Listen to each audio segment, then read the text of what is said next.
হর হর মহাদেব। আজ আমরা বৃহস্পতির গোচরে কন্যা রাশি লগ্নের কেমন যাবে বছরটি সেই নিয়ে আলোচনা করতে এলাম। নমস্কার, আমি উত্তম শাস্ত্রী। যদি আমার চ্যানেলটি ভালো লাগে অবশ্যই সাবস্ক্রাইব করুন, লাইক করুন, বেশি বেশি করে শেয়ার করুন। তো শুরু করছি। আজকে আমরা কন্যা রাশি। তো আমরা দেখতে পাচ্ছি 14 মে কি হচ্ছে, 14 মে রাত্রি 10:30টায় ওই 10:33-35 নাগাদ বৃহস্পতি এই ঘরে মুভ করবে। অর্থাৎ কোথায়? মিথুন রাশিতে। মিথুন রাশির ঘরে কিন্তু বৃহস্পতি আসছেন। দেবগুরু বৃহস্পতি মিথুন রাশিতে আসছেন, খুব ভালো কথা। মিথুন রাশিতে যখন আসছেন তার মানে এখানে আমার প্রদীপ জ্বলছে। সোজা কথা, আমরা জানি প্রদীপ যেখানে থাকে তার নিচটা অন্ধকার হয়। অর্থাৎ যে ঘরটাতে বৃহস্পতি বসে সেই ঘরটা কিন্তু ড্যামেজ করে। তার মানে কি?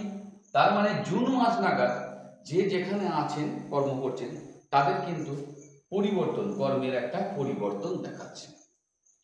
কাজেই এই পরিবর্তনটা কিন্তু খুব একটা খারাপ হবে না, ভালোই হবে। এরপর আমাদের এই বৃহস্পতি দৃষ্টি দিচ্ছে প্রথম 5 নাম্বার ঘরে, 1 2 3 4 5। অর্থাৎ এইটা হচ্ছে আমার কন্যা রাশি। তাহলে কন্যা রাশির কোন ঘরে দৃষ্টি দিচ্ছে? না 2 নম্বর ঘরে। 2 নম্বর ঘরটা কি? আত্মীয়র ঘর, রিলেশনের ঘর। তারপর হচ্ছে রিলেটিভ যারা আছে তাদের ঘর, ইনকামের ঘর, প্রপার্টির ঘর, ওয়েলথের ঘর। তাহলে কি হলো না, এই ঘরটা কিন্তু আলোকিত হলো। তার মানে রিলেটিভদের সঙ্গে একটা সম্পর্ক, খুব সুন্দর মধুর সম্পর্ক তৈরি হবে আপনার।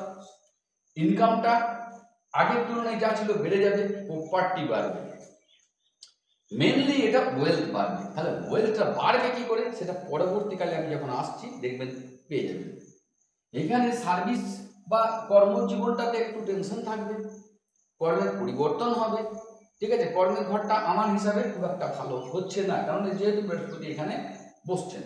কিন্তু দৃষ্টি দিচ্ছেন কোথায়? প্রপার্টির ঘরে। তাহলে তার ওয়েলথ বাড়বে, ওয়েলথ ক্রিয়েশন। ইনকাম আলাদা আর ওয়েলথ কিন্তু আলাদা। ওয়েলথ জেনারেশন আপনি কোথা থেকে করবেন সেটার জন্য কিন্তু আপনার সার্ভিস হতে পারে বা ব্যবসা হতে পারে, তা নয়, আপনার অন্য জায়গা থেকেও হতে পারে। সেটা আমি পরবর্তীকালে আসছি। এরপরে আমি চলে আসছি সপ্তম দৃষ্টি। কোথায় দিচ্ছি? 4 নাম্বার ঘর। তাহলে 4 নাম্বার ঘরে কার? 1 2 3 4, কন্যা রাশির 4 নাম্বার ঘর। তাহলে 4 নাম্বার ঘরটা তার মানে লাভবান হবে। অর্থাৎ 4 নাম্বার থেকে আমার মা, 4 নাম্বার ঘর থেকে আমাদের কি হয় না, আমাদের ঘর। তাহলে এই ঘর অর্থাৎ প্রপার্টি সংক্রান্ত বিষয় নিয়ে এখান থেকে লাভবান হবেন। তাহলে সেই লাভটা আপনার এইখানে দেখাবে, অর্থাৎ ওয়েলথ ক্রিয়েশন। হয়তো কোনো পৈতৃক সম্পত্তি, বাবা মায়ের বা কোনো সম্পত্তি বিক্রি বাটা হবে, সেখান থেকে আপনার ওয়েলথ ক্রিয়েশন হবে। মায়ের শরীর কিন্তু ভালো যাবে, ঘরে একটা আনন্দের বাতাবরণ তৈরি হবে। এরপর লাস্ট দৃষ্টি অর্থাৎ নবম দৃষ্টি, খুব ভালো দৃষ্টি যেটা, সেটা দিচ্ছে কোথায়? 6 নম্বর ঘরে। 6 নম্বর ঘরটা আমার কোথায় না, 6 নম্বর ঘর হচ্ছে আমাদের কি না, কম্পিটিশনের ঘর। যারা সার্ভিস করছেন বা করার জন্য খাটছিলেন এতদিন ধরে, তাদের ক্ষেত্রে গুড নিউজ। কেন না, যেহেতু নবম দৃষ্টি বৃহস্পতি এবার দিচ্ছে কোথায়? 6th হাউসে। কার? কন্যা। তার মানে এতদিন যেটা খেটে এসেছিলেন, ফল ভালো করে পাচ্ছিলেন না, সেই ফল কিন্তু দিয়ে দেবে। এছাড়াও আপনার যে খাটনির যে ক্ষমতা সেটাও বাড়িয়ে দেবে। অর্থাৎ এক কথায় বলা যায় যে কম্পিটিশনে আপনারা কিন্তু সাকসেস হবেন। ঠিক আছে, কম্পিটিশনে আপনার মানে সাকসেসটা পাবেন। এছাড়া এখান থেকে আমাদের স্বাস্থ্যটাও দেখায়। যদি আপনারা শরীর নিয়ে একটু ভুগছিলেন, সেইগুলো কিন্তু পুরো কমপ্লিট হয়ে যাবে। অর্থাৎ আপনার শরীর নিয়ে আর ভুগতে হবে না, শরীর ফিট অ্যান্ড ফাইন এই জায়গাটার জন্য।